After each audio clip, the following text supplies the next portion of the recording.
Hi!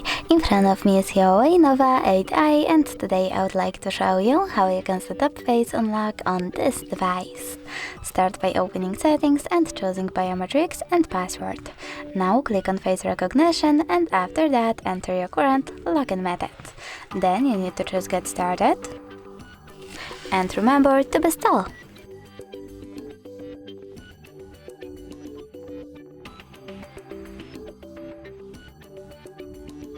After that, you need to click Home button. And now when I turn off my screen, then turn it back on, I can see that Face Unlock is working properly. Thanks so much for watching. If you enjoyed this video, don't forget to leave a like, comment and definitely subscribe. Bye!